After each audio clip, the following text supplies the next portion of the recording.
Suri rumah merupakan insan penting dalam sesebuah institusi kekeluargaan dan mereka juga turut mempunyai peranan dalam masyarakat, terutamanya dalam mendidik generasi masa depan negara.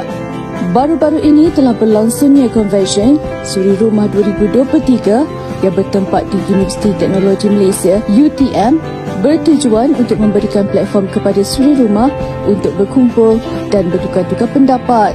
Suri rumah itu, suri itu datang dari perkataan permaisuri.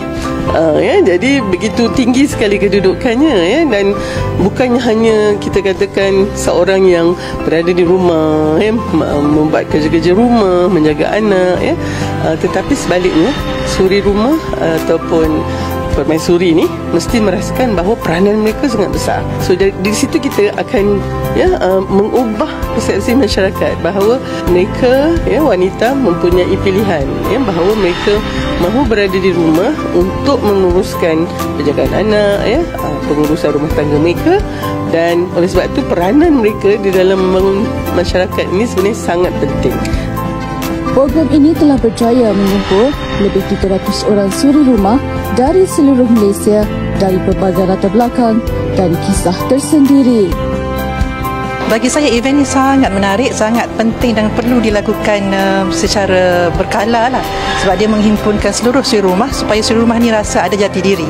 Saya sendiri datang daripada Kelantan, datang ke sini untuk bersama-sama dengan circle suri rumah yang positif ini. Okey, saya semalam baru gerak dari Sungai Petani, semata-mata nak datang sini.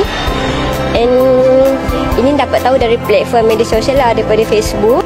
Biasa kat rumah dengan anak je kan. So why not kita ambil peluang ni nak berkumpul dengan suri-suri, boleh kongsi pengalaman, macam usana apa lagi yang kita berkaitan parenting. Macam suri rumah, duduk rumah seorang-seorang, kadang-kadang dia tak ada kawan, macam tu kan. So bila diadakan convention ni, mungkin kita boleh dapat jumpa kawan baru sebagai seorang suri rumah kan. Dapat moral support for each other kan, macam tu lah.